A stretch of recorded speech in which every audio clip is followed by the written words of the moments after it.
எனக்கு பிரியமான இயேசுவின் சொந்தங்களே, செவ்வாய்க்கிழமை புனித பதுவை அந்தோணியாருடைய ஆற்றலையும் பரிந்துரையையும் அவருடைய பராமரிக்கும் வாஞ்சையையும் நினைத்தவர்களாய் அரிமளம் கனவின் புனித சூசையப்பனுடைய திருத்தல பீடத்திலே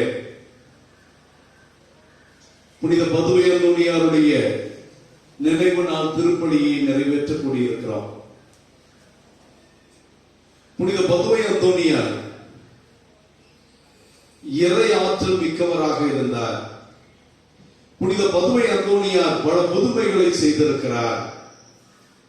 நம்முடைய வீடுகளில் ஏதாவது காணாமல் போய்விட்டால் உடனே புனித பதுவை அந்தோணியாரிடம் ஜெபம் செய்யுங்கள், காணாமல் போனதை கண்டுபிடித்துக் கொடுப்பார். இப்படி நம் வாழ்க்கையில் நாம் தொலைத்தவைகளை, தவறவிட்டவைகளை, நம் வாழ்க்கையில் கடவுள் நம்மை எந்த நிலைக்கு உயர்த்த வேண்டும் என்று நினைத்தாரோ அதையெல்லாம் நாம் அடைய தவறி இருந்தால், ஆண்டவருடைய பாதையில் நடந்து புனித அந்தோணியாரை போல இறை திருவுளத்தை தேடி இறைவன் நமக்கு வைத்திருக்கிற இலக்குகளை நாம் எட்டி பிடிக்காமல் இருந்திருந்தால் நாம் உருக்கமாக ஜெபிப்போம். புனித பதுவை அந்தோணியார் நம்முடைய பிள்ளைகள் அவர்கள் வாழ்க்கையில் அடையக்கூடிய மேன்மையான வெற்றியை அடைவதற்கு பாதுகாவலராக இருக்கிறவர். நம்முடைய இலக்கிலே நம்மை தெளிவுபட செய்கிறவர். எவ்வளவு பெரிய உலக பராக்குகள் வந்தாலும் தன்னுடைய செல்வ செழிப்பான குடும்பமும் தன்னுடைய பெற்றோர்களும் தன்னுடைய நண்பர்கள் எல்லாரும் இவ்வுலக போக்கின்படி வாழ அவரை தூண்டிய போதும் 15 வயதிலேயே இறை தேடலுக்குள் தன்னை இருத்திக் கொண்டவர். He was possessed by God. He was possessed by his passion for the church. He was possessed by the Spirit to become a martyr for the sake of Jesus. ஆக இயேசுவுக்கு வேத சாட்சியாக மரிக்க, இயேசுவின் நற்செய்தியை போதிக்க அவர் புனித அசிசியார் சபையிலே சேர்ந்து பிரான்சிஸ்கன் துறவியாக வேத போதக பணிக்கு சென்று நற்செய்தியை போதித்து பதிதர்களால் கொல்லப்படுவதற்கும் இரத்த சாட்சியாக மாறுவதற்கும் அவர் துடித்தார் என்று பார்க்கிறோம். புனித பதுவை அந்தோணியார் கடவுள் மனுவுருவான அந்த மறைபொருளை தன் வாழ்க்கையில் தியானித்தவர். கடவுள் மனிதனாக முடியுமா? கடவுள் மனிதனாக வேண்டும் என்றால் மனிதன் மீது கடவுள் எவ்வளவு அன்பு கொண்டிருக்க வேண்டும். கடவுள் மனிதனை ஒரு பொருட்டாக மதிக்கிற அளவிற்கு மனிதன் மேன்மை மிக்கவன் என்று தன்னுடைய வாழ்க்கையின் அர்த்தத்தை, மனித வாழ்வின் உயர்வை, மேன்மையை புரிந்து கொண்டார். அதை இன்னும் ஆழமாக அறிந்து கொள்வதற்கு அவர் இறை வார்த்தை வாசிப்பதில்லை. ஒவ்வொரு நாளும் ஏறக்குறைய 4-5 மணி நேரங்கள் விவிலிய வாசிப்பிற்காக தன்னை அர்ப்பணித்தார். இரவெல்லாம் தூங்காமலே அவர் இறை வார்த்தை வாசித்து அந்த இறை வார்த்தையை தியானிக்கும் போதுதான் அவருடைய அறையிலே எல்லா அறைகளும் விளக்குகள் அணைக்கப்பட்டிருக்க, அவருடைய அறையினுடைய விளக்கும் அணைக்கப்பட்டிருந்தது. ஆனால் அந்த அறையானது பிரகாசமாக ஒளிக்க எல்லோரும் வந்து பார்த்தபோது அற்புத குழந்தை இயேசு அவருடைய விவிலிய நூலிலே அமர்ந்தவராய், அவர் கரங்களிலே உட்கார்ந்திருந்தவராய், அவர் கைகளிலே தூக்கி வைத்துக் கொண்டிருக்க குழந்தை இயேசு அந்தோணியாருடைய முகத்தை வருடி கொடுத்திருப்பதெல்லாம் அவர்கள் காட்டுகிறார்கள். ஆக இயேசுவோடு இந்த அளவிற்கு இணைகின்ற ஒரு புனித வாழ்வு வாழ்ந்தவர் புனித பதுவை அந்தோணியார். ஆக அன்புக்குரிய தேவ பிள்ளைகளே, புனித பதுவை அந்தோணியாருடைய பக்தர்கள் நாங்கள். அவரிடம் நாம் ஜெபிக்கிறோம் என்பதையெல்லாம் விட நாம் அவரை போல மாறினால்தான் ஆண்டவர் இயேசுவின் வல்லமை நமக்கு கிடைக்கும். புனித பதுவை அந்தோணியார் தன்னுடைய பரிந்துரை வல்லமையால் நமக்காக ஜெபித்தாலும் அவர் நம்மை எல்லாம் பார்த்து சொல்வது, நீங்கள் இறை வார்த்தையை வாசியுங்கள், இறை வார்த்தையை தியானியுங்கள், நீங்கள் தியானிக்கின்ற இறை வார்த்தையின்படி வாழ முற்படுங்கள். உங்கள் வாழ்க்கையில் எவ்வளவு சோதனைகள் வந்தாலும், எவ்வளவு பிரச்சனை வந்தாலும், நீங்கள் சந்திக்கின்ற பிரச்சனைகளில் நிலைத்திருந்து இறை வார்த்தையில் நம்பிக்கையுள்ளவர்களாக இருந்தீர்கள் என்றால் நீங்கள் கடவுளில் நம்பிக்கையோடு தேடுவதை நீங்கள் அடையாமல் போக மாட்டீர்கள். நீங்கள் கட்டாயமாக உங்கள் நம்பிக்கையை ஆண்டவர் நிறைவேற்றுவார் என்கிறார். புனித பதுவை அந்தோணியாருடைய இந்த நினைவு நாள் திருப்பலியை கண்டு கொள்கிற நாம் புனித பதுவை அந்தோணியாரிடம் ஜெபிப்போம். உமக்கு இயேசுவிடம் விளங்கிய, உமக்கு இயேசுவிடம் இருந்த ஆழமான பற்றும் ஆழ்ந்த விசுவாசமும் கடவுள் பக்தியும் விவிலியத்தின் மீது கொண்டிருந்த பக்தியும் இறைவார்த்தையை அறிவிக்க வேண்டும் என்ற ஆசையும் திருச்சபை மீது கொண்டிருந்த பேரன்பும் எங்களுக்கும் கிடைக்க எங்களுக்காக ஜெபியும். உம்மை போல் இயேசுவோடு நெருங்கிய உறவுகான இயேசுவின் பிஞ்சு கரங்கள் எங்கள் முகங்களையும் வருட இயேசுவோடு இரண்டர கலந்து வாழுகின்ற உன்னதமான அந்த ஆன்மீக வாழ்க்கை, ஆண்டவருடைய அருள் பெற்ற வாழ்க்கை, அற்புதமான அதிசயங்களை செய்கின்ற அந்த வாழ்க்கை எங்களுக்கும் கிடைக்க எங்களை ஆசீர்வதியும். இந்த நேரிலே புனித பதுவை அந்தோணியாரிடம் நம்முடைய திருத்தல பங்கிற்காகவும் புதிய ஆலய பணிக்காகவும் ஜெபிப்போம். நம் குடும்பங்களில் நோய்வாய்ப்பட்டிருக்கிற பிள்ளைகளுக்காக ஜெபிப்போம். கொரோனாவின் தொற்று முழுமையாக நீங்குவதற்காக மன்றாடுவோம். தங்கள் குடும்பத்திலே கொரோனாவினாலும் நோயினாலும் தங்கள் உறவுகளை இழந்து தவிக்கின்ற பிள்ளைகளுக்கு ஆறுதல் கிடைக்க வேண்டும் என்று ஜெபிப்போம். அன்புக்குரிய தேவ பிள்ளைகளே, உங்கள் குடும்பத்து கருத்துக்களுக்காக நீங்கள் நன்றி பலியோ அல்லது பிறந்த நாள், திருமண நாள் நினைவு திருப்பலியோ இறந்த நினைவு திருப்பலிகளையோ நீங்கள் நிறைவேற்ற விரும்பினால் உங்களுடைய திருப்பலி கருத்துக்களை நீங்கள் எழுதி புதிய ஆலய பணிக்கு உங்களாலான காணிக்கைகளை நீங்கள் அனுப்பலாம். ஒவ்வொரு நாளும் அறிமுகம் கனவி புனித சூசையத்துடைய திருப்பிடத்துல ஆண்டவருடைய இந்த வல்லமையான திருப்பலியை நிறைவேற்றி புனித கனவி புனித சூசையத்து வழியாக உங்களுக்காக ஜெபிக்கிறோம். இன்றைக்கு புனித பதுவை அந்தோணியாருடைய திருப்பலியை தகுந்த முறையில் நிறைவேற்றவும் இந்த கல்வாரி பலியின் முழு பலனையும் நாம் அடைவதற்கும் தடையாக இருக்கிற நம்முடைய குற்றங்கள், குறைகள், பாவங்களை நினைத்து ஆண்டவரிடம் மனமருந்தி மன்னிப்பு கேட்போம். எல்லாம் உள்ள இறைவனிடமும் சகோதர சகோதரிகளை உங்களிடமும் நான் பாவி என்று ஏற்றுக்கொள்கிறேன். ஏனெனில் என் சிந்தனையாலும் சொல்லாலும் செயலாலும் கடமைகள் தவறியதாலும் பாவங்கள் பல செய்தேன். என் பாவமே, என் பாவமே, என் பெரும் பாவமே.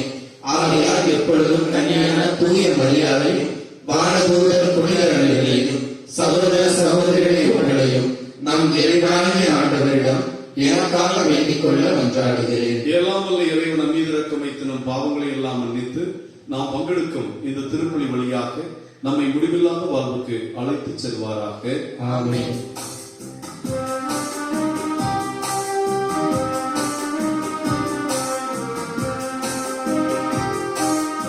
ஆண்டவரே இரக்கமாயிரும். ஆண்டவரே இரக்கமாயிரும். கிறிஸ்துவே இரக்கமாயிரும். கிறிஸ்துவே இரக்கமாயிரும். ஆண்டவரே இரக்கமாயிரும். ஆண்டவரே இரக்கமாயிரும்.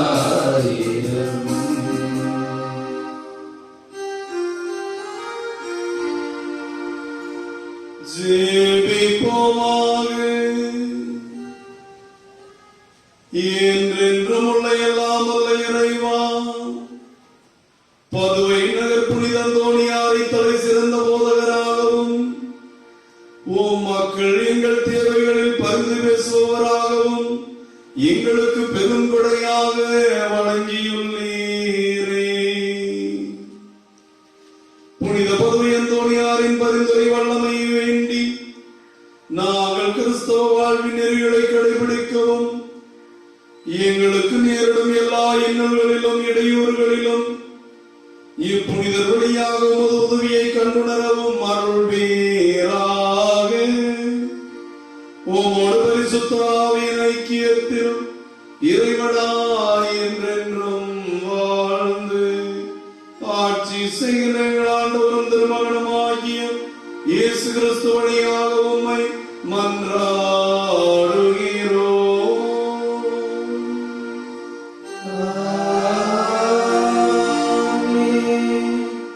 முதல் வாசகம்.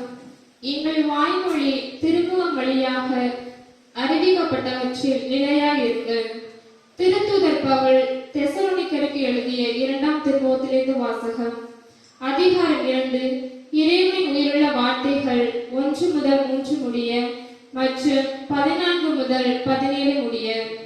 சகோதரர் சகோதரிகளே, நம் ஆண்டவர் இயேசு கிறிஸ்துவின் வருகையை பற்றியும் அவரோடு நாம் ஒன்று கூடுவதை பற்றியும் உங்களுக்கு நாங்கள் கூற விளைவது, ஆண்டவருடைய நாள் வந்துவிட்டது என இறைவாக்காகவோ அருளுரையாகவோ நாங்கள் எழுதிய திருமுகத்தின் செய்தியாகவோ யாராவது சொன்னால் நீங்கள் உடனே மனக்கலங்கி நிலைக்குலைய வேண்டாம், திகிலுறவும் வேண்டாம்.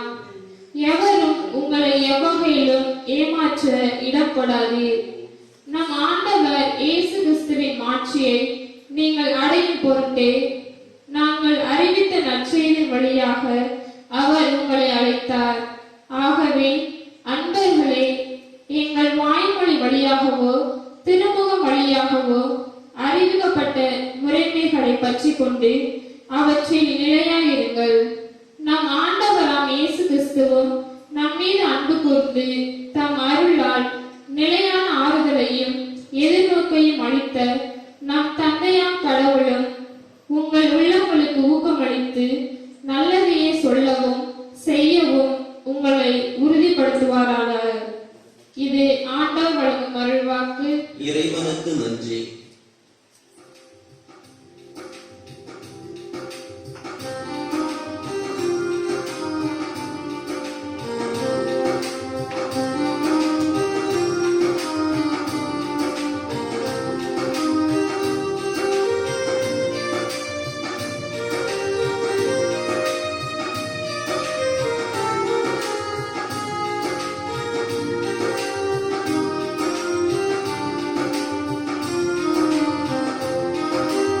நீதானே இறைவா நிலையான சொந்தம், உனையன்றி உலகில் எனக்கேது பந்தம்.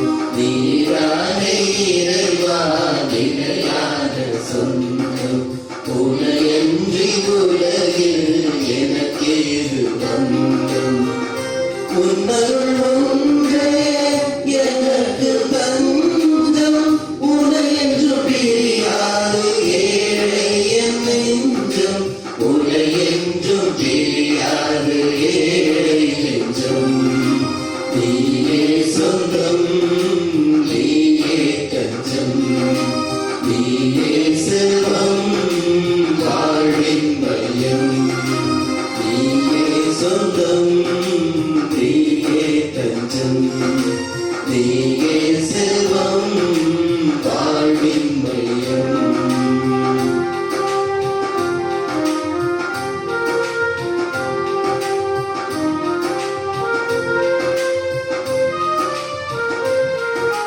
கொடியோடு இணைந்துள்ள கிளை போலவே உன்னோடு ஒன்றாகும் அருள் வேண்டுமே. கொடியோடு இணைந்துள்ள கிளை போலவே உன்னோடு ஒன்றாகும் அருள் வேண்டுமே. கனி தந்து என் வாழ்வு செழிப்பாகவே, கனி தந்து என் வாழ்வு செழிப்பாகவே. வருவாயே தலைவாயே உயிர் மூச்சிலே, வருவாயே தலைவாயே உயிர் மூச்சிலே. நீயே சொந்தம், நீயே தஞ்சம், நீயே செல்வம், வாழ்வின் மையம். நீதானே இறைவா நிலையான சொந்தம், உனையன்றி உலகில் எனக்கேது பந்தம்.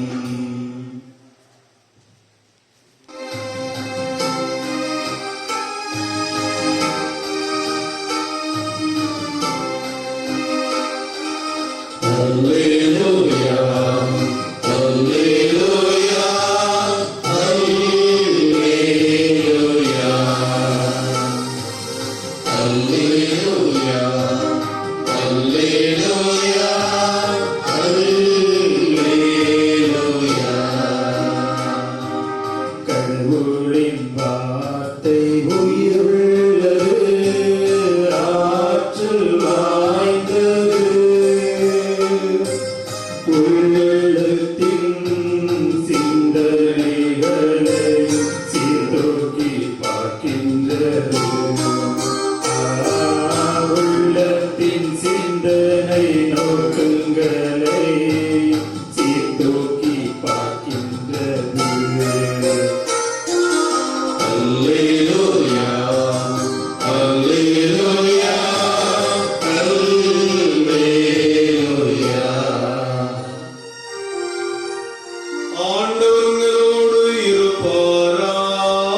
அக்காலத்தில் இயேசு கூறியது, வெளிவேடக்கார மறைநூல் அறிஞரே, பரிசேயரே, ஐயோ உங்களுக்கு கேடு! நீங்கள் புதினா, சோம்பு, சீரகம் ஆகியவற்றில் 1/10 படைக்கிறீர்கள். ஆனால் திருச்சட்டத்தின் முக்கிய போதனைகளாகிய நீதி, இரக்கம், நம்பிக்கை ஆகியவற்றை கடைபிடிக்காமல் விட்டுவிடுகிறீர்கள். இவற்றை கண்டிப்பாய் கடைபிடிக்க வேண்டும். அவற்றையும் விட்டுவிடக்கூடாது.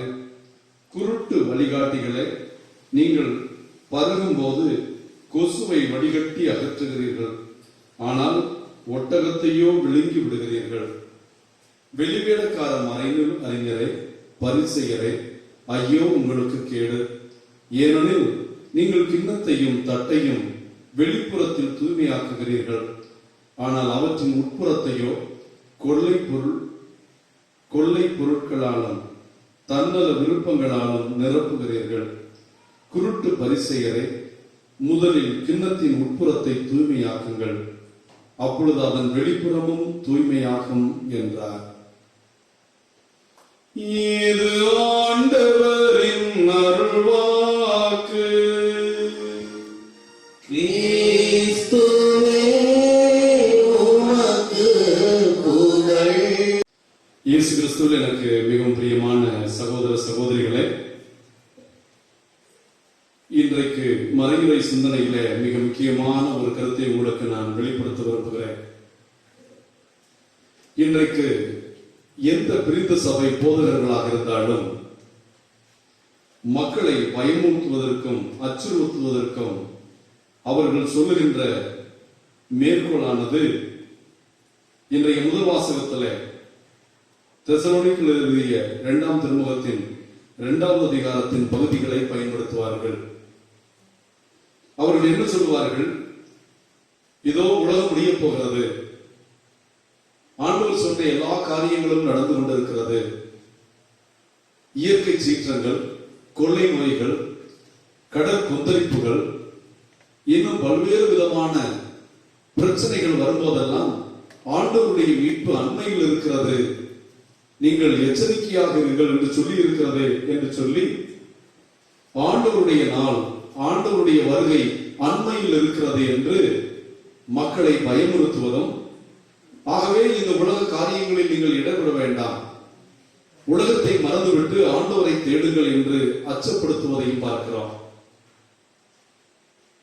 முதலிலே கடவுள் யாரையும் அச்சமூட்டுகிறவர் அல்ல.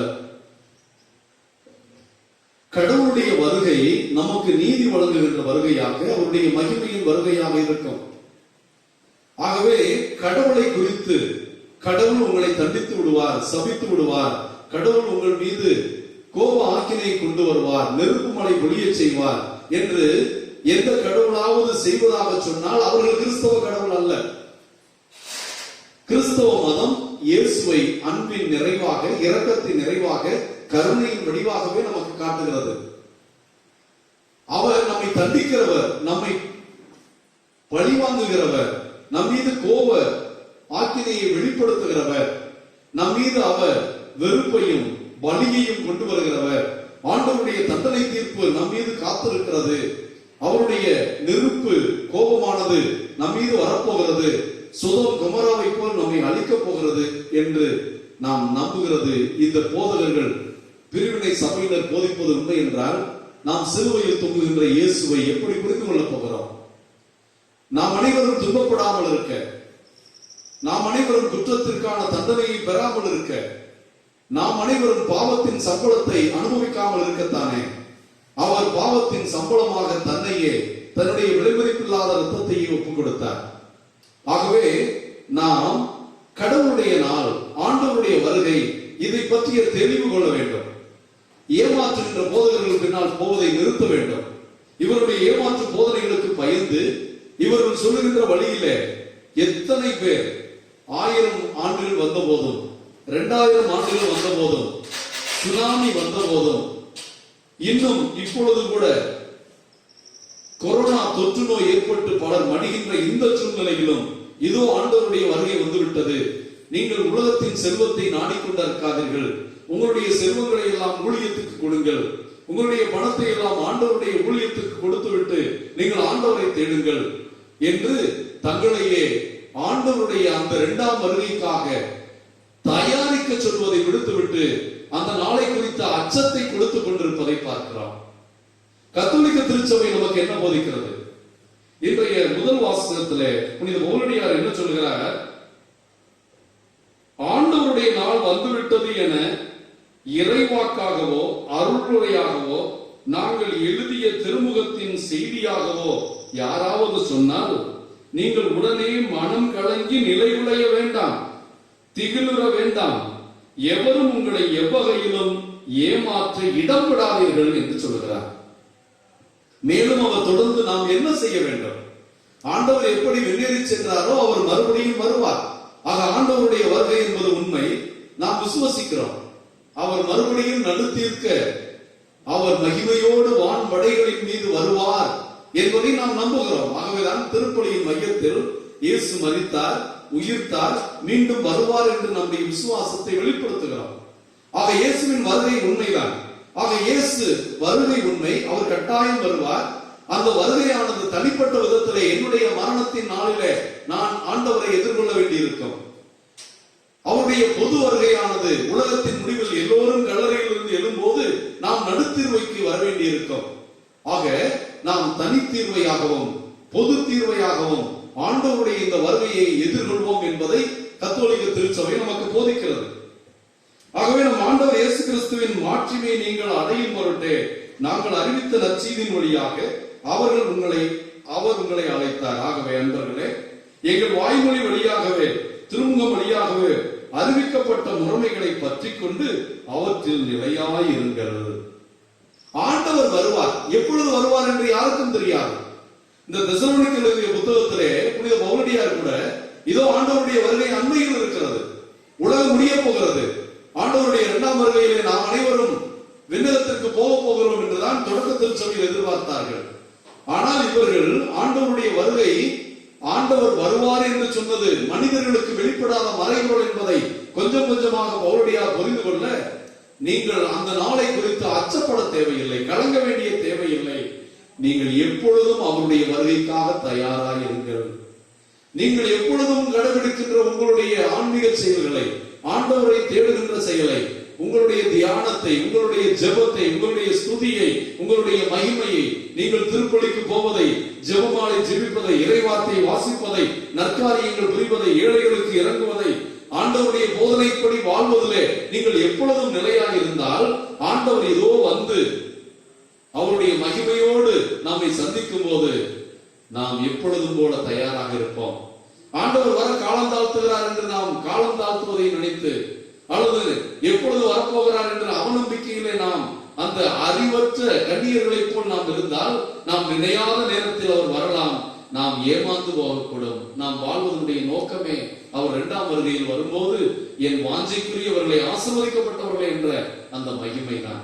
ஆகவே அன்புக்குரியவர்களே, ஆண்டவருடைய நாள், ஆண்டவர் வருகிறார், இதோ தீர்வையின் நாள் வருகிறது, ஆண்டவர் நடுத்தீர்க்க வருகிறார், அவர் நமக்கு தீர்ப்பு எழுதும் நாள் அன்று நம்முடைய கொடுமையாக இருக்கும் என்று நம்மை அச்சப்படுத்துகின்ற நிலைகளில் இருந்து மாறி, நமக்காக மரித்த கடவுள், நமக்காக உயிர்த்த கடவுள், நமக்காக வெண்ணேறி சென்ற கடவுள் நம்மை தந்தையோடு மீண்டும் சேர்ப்பதற்காக நடுத்தீர்வை நாளில் வருவார்.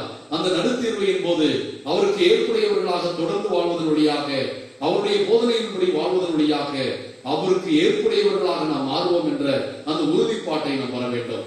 இந்த போதனை தான் இன்றைய நற்செய்தியிலே சரிசேயர்கள், பரிசேயர்கள் இவர்கள் எல்லாம் வெளிவேடக்காரர்களாக அவர்கள் ஆண்டவருக்கு செலுத்துகிற காணிக்கை, ஆண்டவருக்கு கொடுக்கின்ற தசமபாதம், இது போன்ற காணிக்கைகளை வலியுறுத்தினார்கள். இன்றைய பிரிவினை சகோதரர்களைப் போல தசமபாதம் 10% என்பது கட்டாய காணிக்கை, அது கொடுக்கவில்லை என்றால் கடவுள் உங்களை சபித்து விடுவார் என்றும், நீங்கள் மற்ற ஆலயங்களில் கொடுப்பது விருப்ப காணிக்கை, விரும்புகிற அளவு கொடுக்கலாம், அதற்கப்புறம் ஊழியத்திற்கான காணிக்கை, இப்படியெல்லாம் சொல்லி செய்துவிட்டால் நீங்கள் ஆண்டவருக்கு ஏற்புடையவர்கள் என்று நினைக்காதீர்கள்.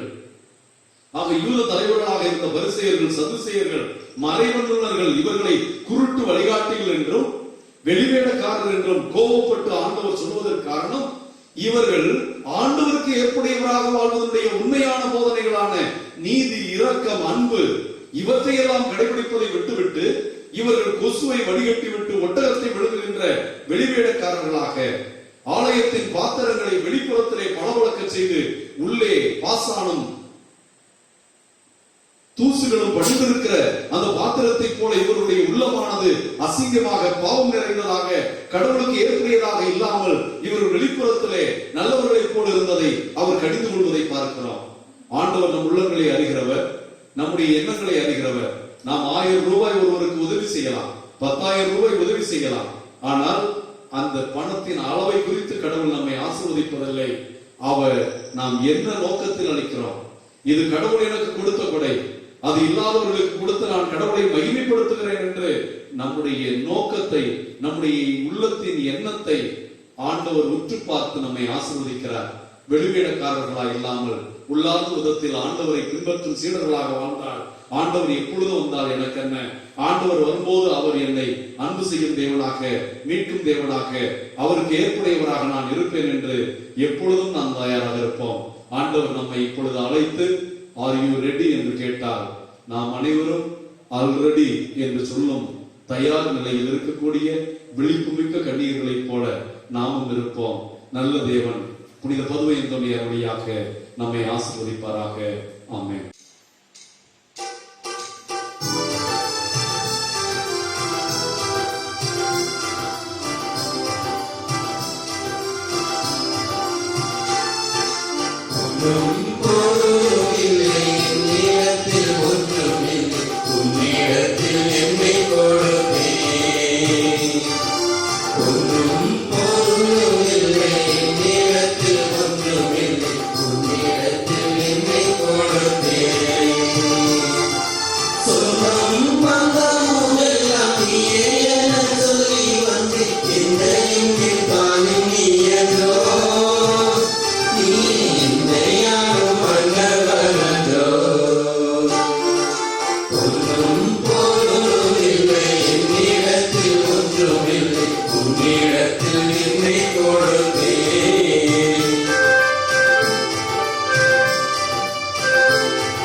என்றும் உள்ள இறைவா, என்னாலும்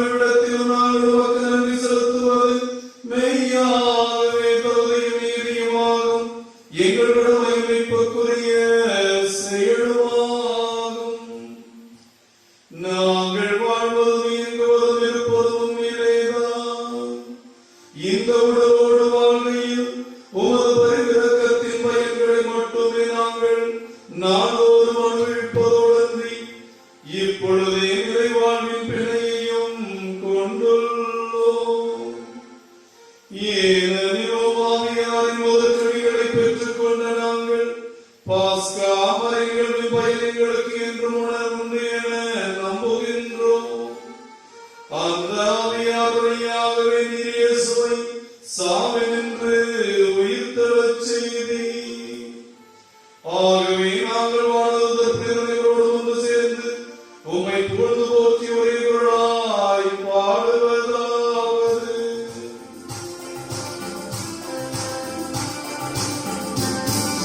பரிசுத்தர் பரிசுத்தர் பரிசுத்தரே உலகின் தேவனாகிய ஆண்டவர் வானம் பூமியில் உமது மகிமையால் நிறைந்துள்ளன. உன்னதங்களிலே ஓசானா, ஆண்டவர் பெயரால் வருபவர் ஆசி பெற்றவர். உன்னதங்களிலே ஓசானா, உன்னதங்களிலே ஓசானா.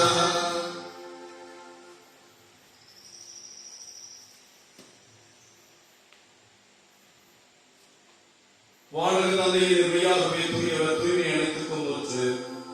ஆவியுடைய பரிசுத்த ஆவியை பொழுதை காணிக்கைகளை புனிதமாக்க வேண்டும் என மன்றாடுகிறோம். இவ்வாறு எங்கள் ஆண்டவர் இயேசு கிறிஸ்துவின் திருவுடலும் திருரத்தமுமாக இவை எங்களுக்கு மாறுவதாக. அவர் பாடுபட உடம்புகளிலிருந்து நம்மை கையளித்த போது அப்பத்தை எடுத்து தந்தையாகிய கடவுளுக்கு நன்றி செலுத்தி தம் சீடர்களுக்கு அளித்து அவர் கூறியதாவது: அனைவரும் இதிலிருந்து பெற்று உண்ணுங்கள், ஏனெனில் உங்களுக்காக கையளிக்கப்படும் என் உடல்.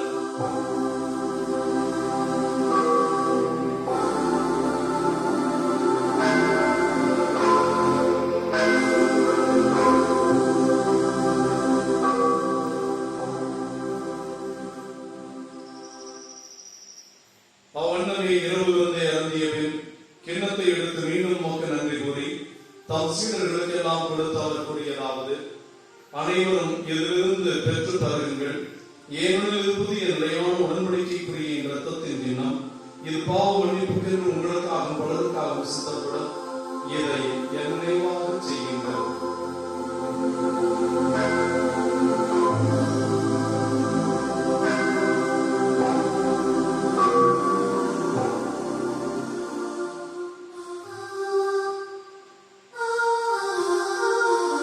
இறைநம்பிக்கையின் மறைபொருள். ஆண்டவரே, நீர் வருமளவும் உமது இறப்பினை அறிக்கையிடுகின்றோம்.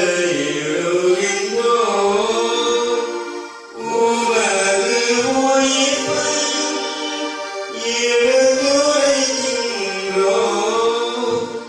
ஆகவே நாங்கள் கிறிஸ்து நிரப்பி என்னை கூர்ந்து வாழ்வதற்கு அப்பத்தையும் மீட்படைக்கும் கிண்ணத்தையும் ஒப்புக் கொடுக்கிறோம். ஓம் திருமணிலும் அப்படியுடைய தகுந்தங்களை ஏற்றுக்கொண்டு எனவே நமக்கு நன்றி செலுத்துகிறோம். மேலும் கிறிஸ்துவின் உடல் ரத்தத்தில் பங்குகளை தூய் ஆவியார் ஒன்று சேர்க்க வேண்டும் நம்மை தாழ்மையுடன் மன்றாடுகிறோம். ஆண்டுகளெல்லாம் வரவிருக்கிறோம். திருச்சபைக்காக ஜெபிக்கிறோம். எங்கள் திருத்தந்தை பிரான்சிஸ், எங்கள் ஆயர் தேவதாஸ் அம்ப்ரோஸ், எல்லா திருநிலை நாயகர்களோடும் முதல் திரு அவையை அன்பின் நிறைவை அடைய செய்துள்ளோம். உயிர் திருவோம் என்ற எதிர்நோக்கோடு வாழ்ந்து இறந்துள்ள எல்லா ஆன்மாக்களையும் ராஜ்யத்தில் ஏற்றுக்கொள்ளும். எங்கள் அனைவர் மீது இரக்கமாயிரும். கடவுளின் கண்டித்தாயான மாட்சிமைக்குரிய அன்னை மரியா, அவருடைய அன்பு கணவரான எங்கள் பாதுகாவலர் கடவுள் புனித சூசேப்பர், இயேசுவின் திருத்தூதர்களை உலகில் மக்களோடு வரை வாழ்ந்த எல்லா புனிதர்களோடும் நாங்கள் நிறைவாழ்வில் பங்குகளும் தகுதி பெற்று உம் திருமகன் இயேசு கிறிஸ்து வழியாக புகழ்ந்தேத்து மரமருள உம்மை தாழ்மையாய் வேண்டுகிறோம். இவர் வழியாக இவரோடு இவரில் எல்லாம் வல்ல இறைவனாகிய தந்தையே, தூயாவின் ஒன்றிப்பில் எல்லா புகழும் ஆட்சியும் என்றென்றும் உமக்கு உரியதே.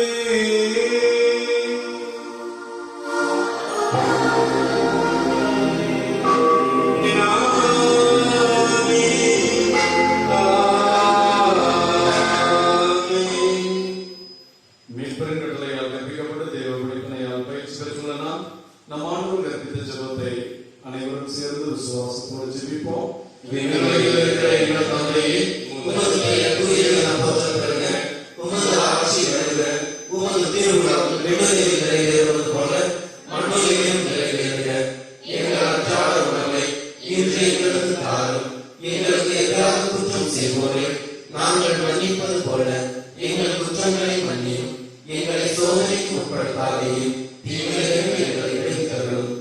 ஆண்டவரை தீமை அனைத்திலிருந்தும் எங்களை விடுவித்து எங்கள் வாழ்நாளில் அமைதி கண்கூட நம்மை மன்றாடுகிறோம். உமது இரக்கத்தின் உதவியை நாங்கள் பாவத்திலிருந்து எப்போதும் விடுதலை பெற்று யாதொரு கடத்தும் நலமாய் இருப்போமாக. நாங்கள் நம்பியிருக்கும் எறும்பு வாழ்வையும் எங்கள் ஆண்டவர் இயேசுவின் இரண்டாம் வருகையும் மகிழ்ச்சியோடு எதிர்பார்த்திருக்கின்றோம். ஆண்டவராகிய இயேசு கிறிஸ்துவே, அமைதியை உங்களுக்கு விட்டுச் செல்கிறேன், என் அமைதியை உங்களுக்கு தருகிறேன் என்று சீடர்களுக்கு வாக்களிக்கிறேன்.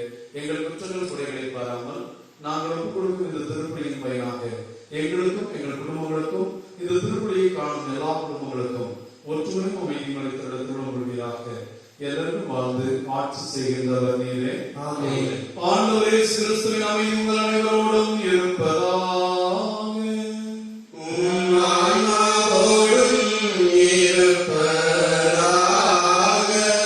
ஒருவர் கிறிஸ்துவின் அமைதியை அறிவித்துக் கொள்வோம். அமைதி.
இதோ இறைவனின் சிறுமை, இதோ உலகின் பாவங்களை போக்குகின்ற நம் ஆண்டவர், நம் மீட்புக்காக விண்ணகத்திலிருந்து மண்ணகம் இறங்கி வந்தவர், நம் மீது இரக்கம் கொண்டு சிலுவை வரை நமக்காக சென்றவர், கல்வாரியில் தொங்குகின்ற போதும் அவர் இன்னும் நான் உனக்கு என்ன செய்ய முடியும் என்று தன் அன்பை வெளிப்படுத்தியவர்.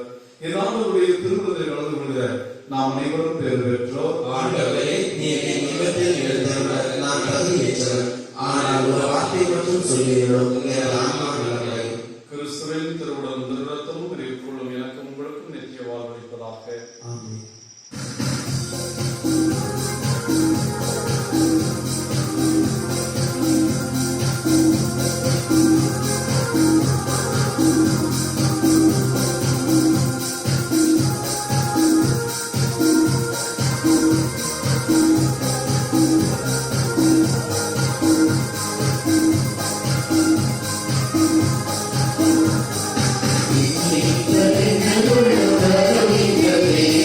Amen.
உயர்தர கோயிலினால் உன்னை நிறைவுடைய செய்யும் ஆண்டவரை போற்றி பாடுவாயாக.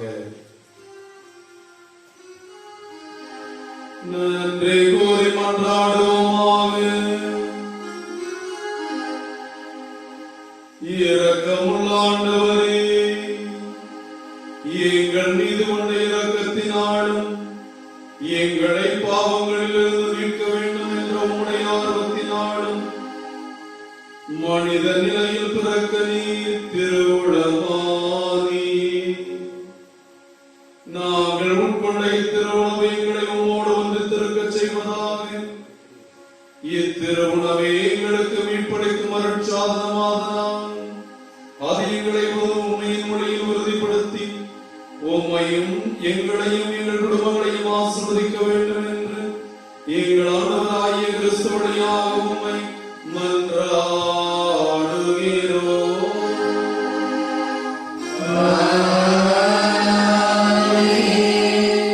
அன்புக்குரிய தேவ பிள்ளைகளே, மன்னிக்க முடியாமல் கஷ்டப்பட்டு கொண்டிருக்கிறீர்களா?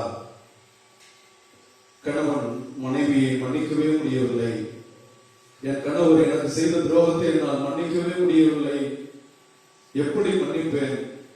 என்னால் அதை புரிந்து கொள்ளவே முடியவில்லை. கடினமாக இருக்கிறது. அன்புக்குரிய தேவ பிள்ளைகளே, முதலில் நாம் காயப்பட்டிருக்கிறோமே, அந்த காயத்தை ஆற்ற கடவுளுடைய உதவியை நாடுவோம். நம்முடைய அன்பை புறக்கணித்தவர்கள் நமக்கு ஏற்படுத்திய காயத்திலிருந்து கடவுள் நமக்கு குணம் தருகிறார். எஸ்ஐயா புத்தகம் 53வது அதிகாரத்திலே 5வது வசனத்திலே நாம் அவருடைய காயங்களால் குணமடைந்தோம் என்று பார்க்கிறோம்.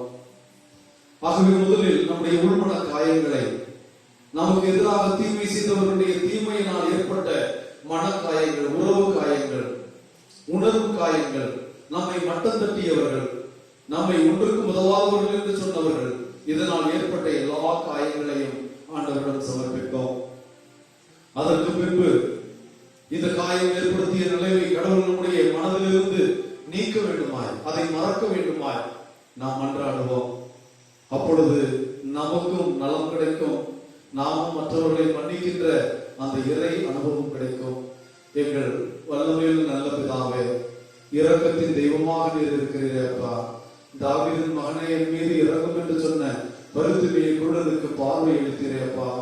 நாங்கள் மன்னிக்க முடியாத குருடர்களாய், பழிவாங்க வேண்டும் என்ற எண்ணத்திலே அல்லது பகையாளிகளாக எங்களுக்கு இருக்கிறவர்கள் செய்த காரியங்களை மறுபடியும் நினைத்து எங்கள் காரியங்களை நாங்கள் புதுப்பித்துக் கொண்டே இருக்கிறோம். அவர்கள் மீதான வெறுப்பை வளர்த்துக் கொண்டே இருக்கிறோம். ஒருபோதும் அவன் முகத்தில் முழிப்பதில்லை. என் சாவில் கூட அவன் வரக்கூடாது என்றெல்லாம் வைராக்கியமும் வர்மமும் கட்டி கொண்டிருக்கிறோம்.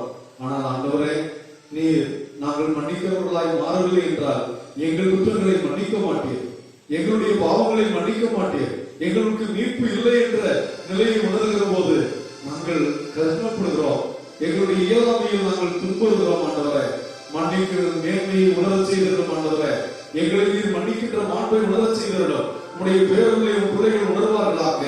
குடும்பத்துக்குள் ஒரே வீட்டில் வாழ்ந்தாலும் கணவனோடு பேசாமல் இருக்கிற மனைவிமார்கள், மனைவியோடு பேசாமல் இருக்கிற கணவன்கள், பெற்றோர்கள் இப்படி இருக்கிற போது அதில் முழுமையாக பாதிக்கப்படுகிற குழந்தைகள், அன்பு குடும்பமாக இருக்க வேண்டிய குடும்பங்கள் இன்று பகையிலும் பகைமையிலும் வர்மத்திலும் பழிவாங்கும் எண்ணத்திலும் இருக்கிறதுனால் இந்த பிள்ளைகள் வளர்ந்தனால இந்த சமுதாயத்தில் எப்படி வருவார்கள்? ஆண்டவரே, தேவ வல்லமை இறங்கி என் குடும்பங்களை ஆசீர்வதியும், காயங்களை குணப்படுத்தும். நாங்கள் காயப்பட்டிருக்கிறோம், நாங்கள் நம்பியவர்களை ஏமாற்றி இருக்கிறார்கள், நாங்கள் அன்பு செய்தவர்களை எங்களை வயலேட் பண்ணி இருக்கிறார்கள். ஆண்டவரே, இந்த நேரத்தில் உம்முடைய வல்லமையினால், உமக்காக, உம்முடைய கிருபைக்காக, உம்முடைய நாம வல்லமைக்காக எங்களுக்கு மன்னிக்கும் வரத்தை தர வேண்டுமாய் ஜெபிக்கிறோம். மன்னிக்கும் பிள்ளைகளாய் மாறவும், எங்கள் குடும்பங்களில் மகிழ்ச்சி தரங்கவும், நாங்கள் எப்பொழுதும் மன்னித்து மறந்து அன்பு செய்து வாழக்கூடிய உம்முடைய திருக்குடும்பம் போல எங்கள் குடும்பங்கள் மாற அருள் புரிய வேண்டும் என்று எங்கள் ஆண்டவராகிய கிறிஸ்துவியாக மன்றாடுகிறோம். ஆமென். ஆண்டவர் உங்களோடு இருப்பாராக.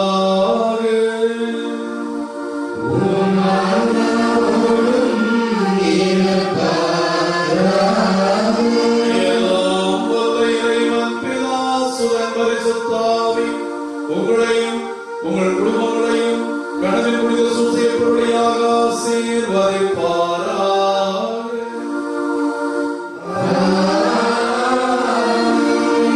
அற்புத குழந்தை இயேசுவின் அருளை கனவின் புனித சூசையப்பருடையாக பெற்று வாழ சென்று வாழுங்கள். திருப்பணி நிறைவேற்று.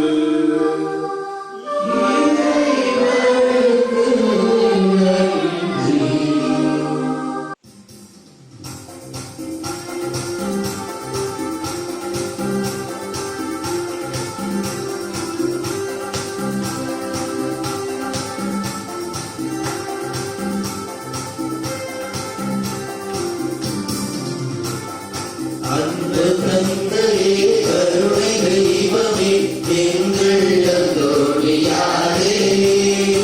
அன்பு தந்தையே கருணை தெய்வமே எங்கள் அந்தோணியாரே. புனித நகரிலே புதுமை பொழிந்திடும் பதுமை புனிதரே வாழ்க.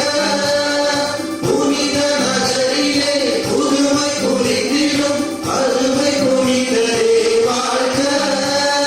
வாழ்க வாழ்க வல்ல திருவடி புனித குருவடி வாழ்க. அன்பு தந்தையே கருணை தெய்வமே எங்கள் அந்தோணியாரே. அன்பு தந்தையே கருணை தெய்வமே எங்கள் அந்தோணியாரே. இயேசுக்கே புகழ், இயேசுக்கே புகழ், இயேசுக்கே நன்றி. இயேசுக்கே நன்றி. மரியே வாழ்க. மரியே வாழ்க. கனவின் புனித சூசையப்பரே எங்களுக்காக வேண்டிக் கொள்ளும். பிதா சுதன் பரிசுத்த ஆவியின் பெயராலே ஆமென்.